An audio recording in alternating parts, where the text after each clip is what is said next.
আমাদের জন্য এক্সপোর্ট, ওদের জন্য এটা ইম্পোর্ট।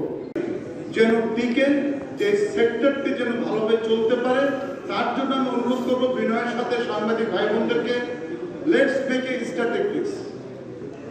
আমাদের প্রোডাক্ট কই কই যাচ্ছে, ইন্ডিয়ার কি অবস্থা, ভিয়েতনামের কি অবস্থা, পাকিস্তানের কি অবস্থা, একটি মাল ক্লিয়ার করতে ইন্ডিয়ায় কয়দিন লাগে, ভিয়েতনামে কয়দিন লাগে, বাংলাদেশে কয়দিন লাগে, একটি জাহাজ আসতে কয়দিন লাগে, রিলিজ হতে কয়দিন লাগে। এখন সময় আসছে গ্লোবালি, ইন্টারন্যাশনালি এই ধরনের কম্পারিজনের জন্য। আমাদেরকে মনে রাখতে হবে, কথায় না স্ট্যাটিস্টিক্সের মাধ্যমে, কথায় না কম্পারিজনের মাধ্যমে, কথায় না বাস্তব কম্পিটিশনের মাধ্যমে কিন্তু আমাদেরকে গ্লোবালি গার্মেন্টস ইন্ডাস্ট্রিকে টিকিয়ে থাকতে হবে।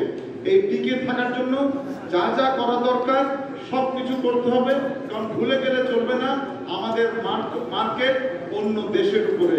সেই দেশ কিন্তু বুঝবে কোনখান থেকে কত তাড়াতাড়ি এবং কত সস্তায় এবং কত ঝামেলা মুক্ত ভাবে তারা মালগুলোকে ইম্পোর্ট করতে পারে। আমাদের জন্য এক্সপোর্ট, ওদের জন্য এটা ইম্পোর্ট। কাজেই আমি অনুরোধ করব বোর্ডকে, কচি ভাই অত্যন্ত একজন ডাইনামিক মানুষ, উনি মহানগর আওয়ামী লীগের উনি ছিলেন, হলো আমাদের এখনো আছেন সেক্রেটারি।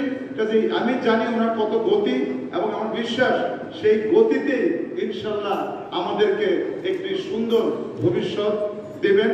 এবং অবশ্যই মাননীয় প্রধানমন্ত্রীর সাথে ওনার যে ইজি অ্যাক্সেস আছে সকলেরই, আমি মনে করি সেটাকে কাজে লাগিয়ে এই বাজেটে এবং ভবিষ্যতে আমাদের যে টার্গেট দিয়েছে, একটি টার্গেট ছিল 50 বিলিয়ন, এখন নতুন যে টার্গেট দেওয়া হয়েছে 100 বিলিয়ন, সেই টার্গেট শুধু কথায় না, সেই টার্গেটের রোড ম্যাপটাকেও আমাদের ঠিক করে ফেলতে হবে।